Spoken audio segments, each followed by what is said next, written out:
Hello and welcome to Mr. Connally's Math. We've got lesson 8.2.1 today, problems 835 through 840. Don't forget to like this video and subscribe to the channel to get information about future videos. Guidelines for using this video effectively are: watch and listen to the video, sound should be on, do not skip ahead, do not just mindlessly copy the work, pause the video when you need time to write or think, put a question mark next to problems you don't understand, rewatch and listen to the video when needed, and ask questions in class or in the comments below. Question 35. Suppose you were conducting a survey to try to determine what portion of voters in your small town support a particular candidate for mayor. Consider each of the following methods for sampling the voting population of your town. State whether each is likely to produce a representative sample of your reasoning. Okay, we talked about this at length in class today. Remember, a representative sample is a subgroup of the population that matches the general characteristics of the entire population. Okay, so we're looking at what population? A portion of voters in a small town. Okay, so we're not talking about everyone in the world here. We're talking about just the population of this small town. And we want a representative sample. We can't do every single person in the town. We've got to come up with what's called a sample. Now, different ways of finding samples are represented here. We got to think which one will give us the representative sample, which is usually found through random sampling. Remember that. Random sampling, that's the important key word you learn in 7th grade. Okay, let's go. Ask for A. What if you ask every voter on your block? Okay, is or is it not a representative sample? Go ahead and decide there if it is or is not, and explain why this would be a representative sample or not a representative sample. Okay, so give an explanation. Ask every voter on their block. You got to think, does that represent everybody in the entire town, just this one little block? Or should it be a different way of asking? Okay, should I get a broader sense of the city? Okay, go ahead and answer that one. Let's look at B. Randomly pick one house from each block in the neighborhood and survey the homeowner.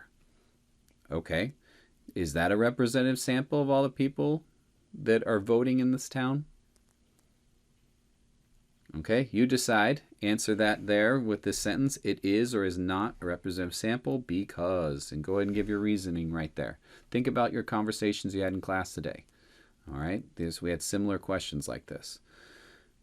C. What if you survey each person at the I Jump Pancake restaurant after church on Sunday morning? Okay. All right, think about the type of people who will be there at that time. Is that a representative sample of the entire group in that town?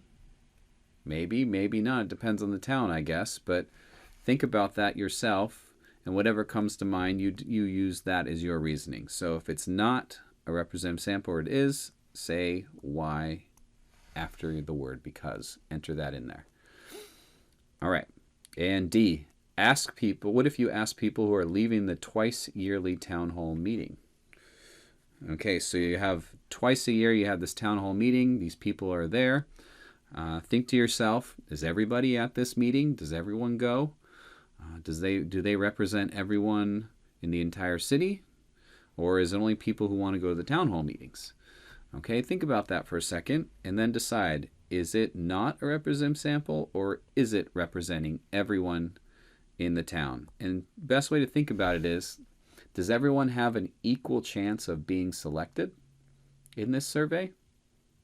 Think about that. That's the best question to figure out random sampling. Okay, visit every 10th person on the county's voter registration list. Okay, remember our population is of all voters. It looks like you want to visit every 10th person. That's a way of random sampling. Okay, and does everybody who's a voter have an equal chance of being picked in this case? Okay, you decide. And then write, it is or is not a representative sample because. Go ahead and answer that right there. All right, pause to finish that up. Ready? Let's move on. Question 36, calculate the percent change in each problem below. Robert wanted to buy a computer game that cost $25 last week. This week, when he went back to buy the game, the price was $35. Uh-oh. Price went up. What was the percent increase of the price? Okay, so let's think about that. We've got 0% and $0. We'll start with that one, and then we move over and we know that it's $25 last week. That represented 100% of the price. And now this week it costs $35. So already the price has increased. Oops, I put a percent there. $25, and this is $35. Okay, what percent is that? Okay, that's not the percent increase. That's just what it is now, representative of the change. So what you're looking for is the percent increase right here. How much did it improve by? We know it improved by, or increased by $10, because 25 plus 10 equals 35. But what is the percent increase right here? How much did it go up by? Okay, one way to do that is to make this into a relationship. We know this is the same as 25 over 100.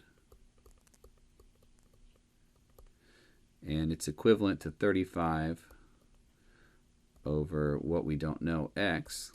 That'll tell you what the percent is right there. Or you can think of it as 10 over x and put that in there as well. Either way, you can find the answer by cross multiplying. This would be 25x equals 35 times 100, which is 3,500.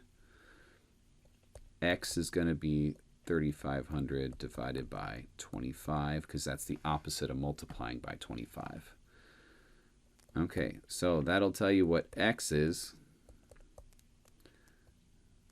And if you just take x and subtract it from 100, you'll get your percent change, which will be your answer right there.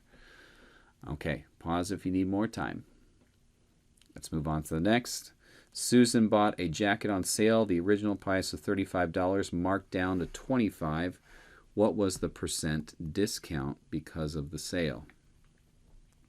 Okay, so let's start. 0% is the same as $0. Okay, what would be our full price? 100%. Well, the original price was $35. So all the way over here, $35 represented 100% of the price, because that's what the full price was. Now we reduce the price. We have a discount. You pay less for it. So they're basically looking what percent off did they get.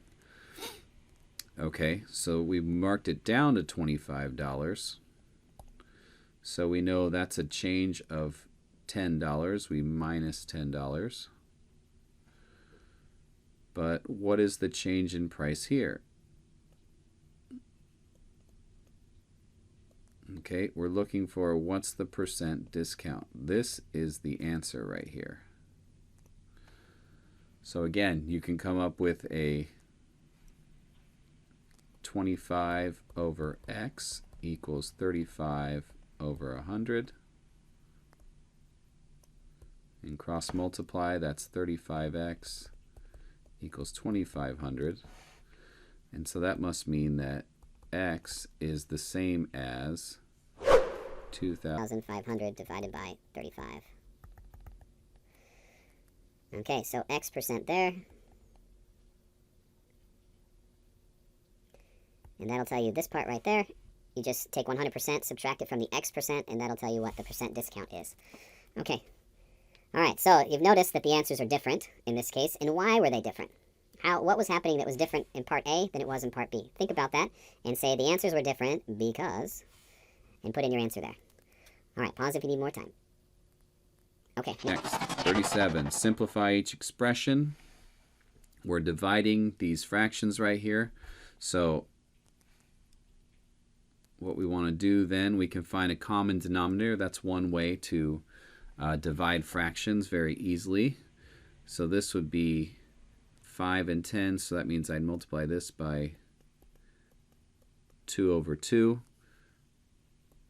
And that changes the problem to 2 times 12 is 24 over 10 divided by 7 over 10.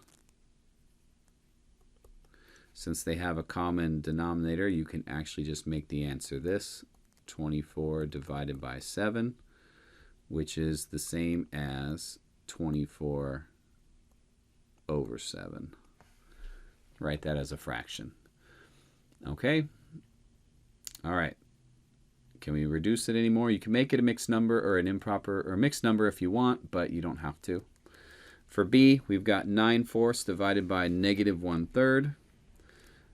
For this one, we'll just do the easy invert and multiply method. So we'll change this to multiplication. We'll say that this is the same problem as 9/4 times, and then we'll do the reciprocal. We'll do -3 over 1. See how I flipped the -1 and 3 over? So now you just multiply the numerator by the numerator and the denominator by the denominator. There's no common factor on the top and bottom, so it's going to be a fraction greater than 1. The answer is a negative times a positive is a negative. And 4 times 1 is 4. And that'll be that one. Let's go to C. Same thing. Go ahead and do that on your own. Same thing. Look at this problem right above it on B. We're going to keep -3/5. You're going to change that to multiplication. So this changes to multiplication. And now you're going to multiply by the reciprocal. That'll give you your answer. Don't forget that you can make the top or bottom one negative. It doesn't matter. So let's just make the top negative. And how does that affect your answer? What's a negative times a negative? Okay, go ahead and put that in there. Pause if you need more time. All right, next. Question 38. Find the area and perimeter of each shape below. Show your steps and work. Note the diagrams are not drawn to scale. Okay, that means that if you were to put this on graph paper, there wouldn't be exactly, you know, for instance, 30 blocks or 30 squares all the way across your paper. For that, and then that means that this would also be 5 squares. It wouldn't necessarily be that. It could be squished or it can be stretched out. It's not to scale. All right, so area. We got to find the area of this. There's a couple different ways you can do it. One of it is you can find the area of this rectangle right here. It's 10 by 30. So that means the area inside here would be 10 times 30. And then you would add that to the area of this triangle plus the area of that triangle. So you could find those three areas separately, or you could look at this and what shape is it on the top? Yeah, that's a trapezoid, right? And on the bottom, there's another trapezoid, the same one. Okay, so you could find the area of trapezoid 1 and add it to the area of trapezoid 2. Okay, I think for this one I'm going to go ahead and just do the triangle method. So here's a triangle. This triangle is on its side. It makes a 90-degree angle here. So that means the base is 5 plus 5, which is 10. And we're going to multiply that by the height, which is 12. And divide it by 2. That's our first area. Then we're going to add that to the area of this rectangle, which I already said was 30 times 5 plus 5 is 10. So 30 times 10. So 30 times 10. And then over here, it's the same exact triangle. So we'll do 10 times 12 divided by 2. Okay, so figure out what those answers are and add them together. And that will be your final answer for the area. Don't forget to put it in, it doesn't say, but this is square units. So we'll say square units. Okay, now perimeter. Perimeter is a little different. Perimeter is the distance around an object. So it'll be, we add up all the sides. We'll start anywhere. We can start here. And this is going to be 13. And then this side over here is exactly like the 30 on the opposite side. Those are the same, so it'll be 30. plus another 13. And then over here is another 13 and plus another 30 and plus another 13.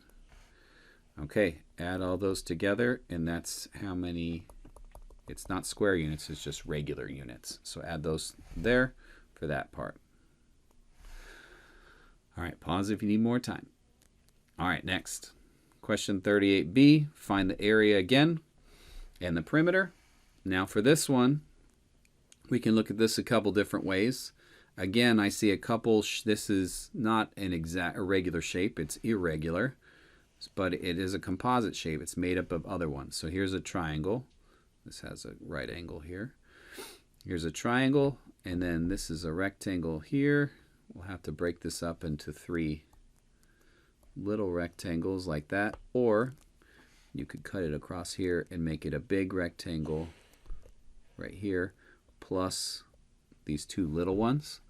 Okay, or you could think about the trapezoid again, and imagine that this is one big, here's the top of the base of the trapezoid and the other base of the trapezoid, and then here's our trapezoid right here, and we've got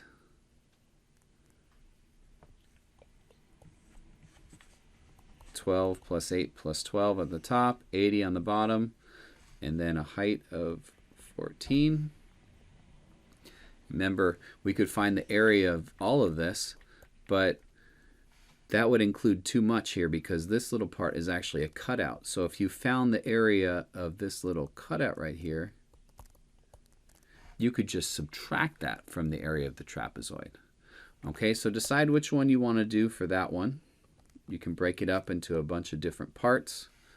I'm going to recommend at this moment, go ahead and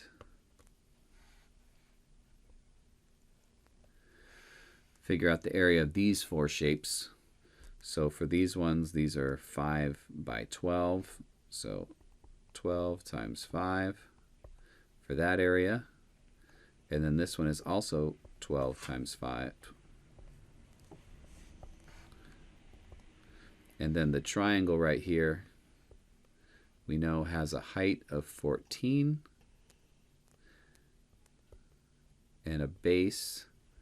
It looks like it's going to be 80 all the way across, but this part right here is going to be 12, and then from here to here it's 8 and 12 again.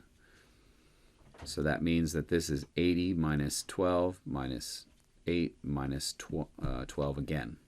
So that's really 80 minus 32. So this part right here is 80 minus 32. So 80 minus 32 equals, there's an 8 there. I get to 40, so 48. Okay, so 48 times 14 divided by 2. And that'll be the area of the triangle. Now we got the area of this last part, the rectangle. We know that it's 12 times plus 8 is 20. That's 32. 32 by, this would have to be, if this is 5, 5 plus what gives you 14? That would be 9. So this would be 9 times 32.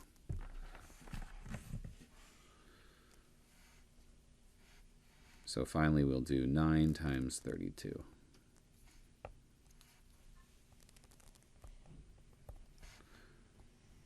All right, let's add those all together. Hey, Sean. Please tell her. Okay, and then now we need to find the perimeter. Okay, so for the perimeter, we've already figured out that this whole length is 14 from right here. So it's going to be 14, and then we'll cut across this way. We know that's 12 plus 8. 12 plus 8 plus 12, which was 32. Oh, I'm sorry, we can just do the whole thing all the way to 80. Let's just do that. So 14 plus 80, and then this length is 50. And then this length is 12. And then 5. And 8. And 5. And then finally we finish with another 12. Okay, add those all together, and that'll be your units. I forgot to put square units over here. Okay, so square units. Okay, all right, pause if you need more time to finish that one. Let's move on. Question 39, the recommended speed on a scenic road is 35 miles per hour. Driving too fast is a hazard, but so is driving too slowly. Safe speeds S may be described by the inequality 35 minus S. The absolute value of that is less than or equal to 10. Find a list of at least 5 safe speeds. Okay, so let's think. If we've got 35, what if it was 35 minus S equals 10? We know it's less than or equals to. Let's just say it equals 10.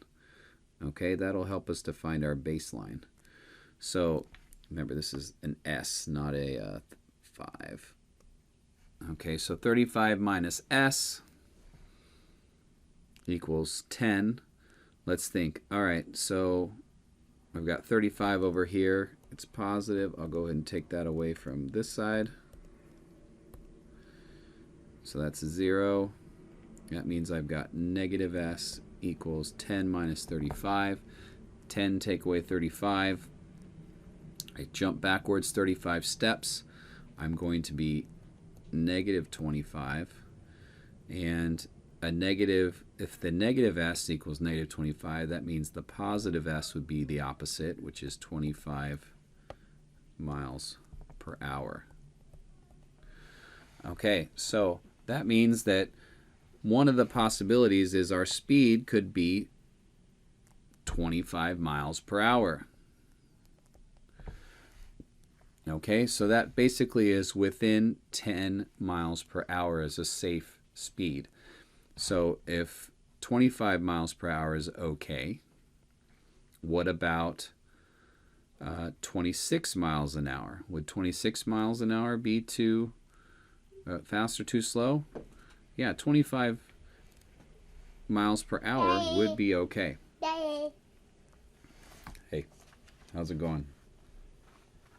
I'm really almost done. Oh, what's going on? Okay, so 25 miles an hour is a safe amount that you could go, but it says to list at least 5 safe speeds. So we've got 25 as one of them. Think about what are some other ones that would also fit this. What if I went above 35 miles an hour? What if I had 45 miles an hour? Would 45 miles an hour work? Let's see. We've got 35 minus 45. Is that less than or equal to 10? Okay, so 35 minus 45 is going to be negative 10. The opposite, the absolute value of that would not the opposite. The absolute value would be 10. Is that less than or equal to 10? Okay, so 10 is equal to 10. So it does work. So 45 would also work. So if you've got 25 and 45, our answer's got to be between 25 and 45. So put that as your answers in here. Determine how to show the entire set of possible values for S. Well, we know that the answer can be between 25 and 45. How would you show that? Would you circle it? Would you color them in? Okay, think about how that would be represented, because 35 is in the middle here. You can go 10 miles less and 10 miles above according to this equation up here. That's why it says less than or equal to 10. So go ahead and decide, how do you connect those together based on your answers? Also, do you color in the circles? Go ahead and do that to finish that problem. Okay, 840. Simplify and solve each equation below for x. Show your work and check your answer. 24 equals 3x plus 3. All right, so on the left side, there's nothing we can simplify. On the right side, those are not like terms. We can't combine them. So we are thinking, all right, what can I do to get x by itself? We've got 3 tiles on the right. We can get rid of those 3 tiles by taking them away. Same thing we do on the left, we can do on the right. So 24 minus 3 is 21. And we got 3x's equals 21. Okay, so if 3x's equals 21, how much would 1x equal? That would be 1/3 of 21. So 21 divided by 3 would be your answer. Go ahead and take that and substitute it back into x, and you should get 24 equals 24 on the left and right side, because that's what an equation means. There's one answer that will make both sides equal. All right, let's look at B. 2 times the quantity x minus 6 equals x minus 14. So this is 2 groups of x minus 6. So that's x minus 6 and x minus 6. That's the same as 2x's. So 2 times x is 2x minus 2 times 6, which is 12. Okay, so 2x minus 12 equals x minus 14. Now, we can't simplify the left, we can't simplify the right. We've got to take away things from both sides. Let's start by getting the x's together. There's 1x. 2 minus 1x would be x minus 12 equals, and we're left with negative 14 or minus 14. And x is going to be a number. So we want to say, all right, if it's minus 12, we can make this into 0 by adding 12. That'll give us 0. X equals negative 14 plus 12. You have 14 negatives. You take 12 steps forward.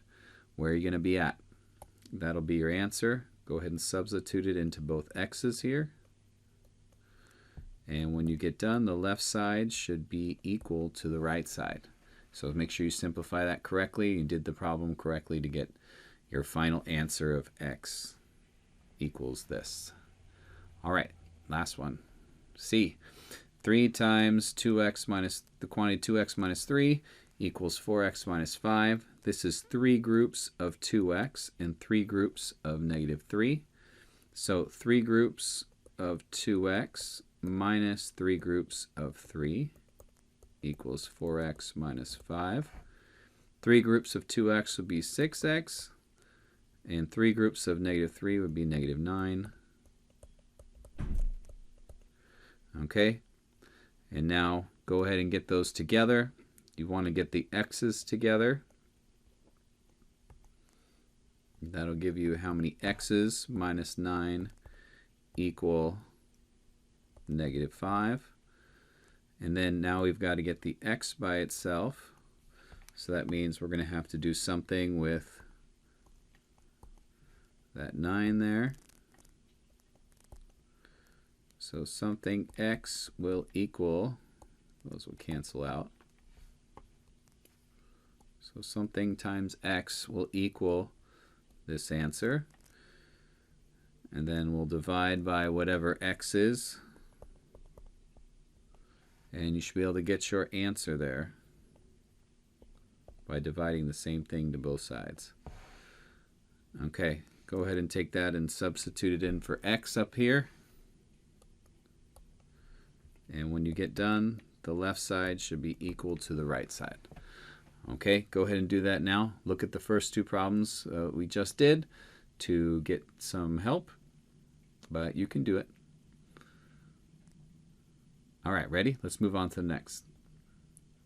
Oh, we have D. We have one more. I thought we were done. Silly me. All right, 3/4 x equals 2x minus 5. We want to get the x's together first, so we can subtract 2x or add them. It doesn't really matter. Let's subtract 3/4 x minus 5. Okay, we'll keep that there. So this becomes 0 equals 2x minus 3/4 x minus 5. And just think, if I have 2 and I subtract 3/4, what do I have left? Well, if I split this apart and made it 1x and 1x, 1 minus 3/4 is 1/4. So that means 1 plus 1/4. So that would be 0 equals 1 and 1/4 x minus 5. And get the 5 to the other side. We get 5 equals 1 and 1/4 x. So that means to get our answer, 1 and 1/4 times x would equal 5. We take 5. We take 5 and divide it by 1 and 1/4. And that'll equal the x. Okay, now you take the x and substitute it into there. Simplify both sides, and they should both be equal. They won't be the answer for x, but they will be equal. So make sure you do that to show your work. Pause if you need more time. You're all done. Great job. Keep working hard. I like what you guys are doing. Keep asking good questions. If you need help, let me know. I'm here to help. Okay. Right now, I just want to tell you, congratulations on completing your homework assignment. If you like this video, be sure to give it a big thumbs up and subscribe to Mr. Connally's Math to get updates on future videos. Thanks for watching.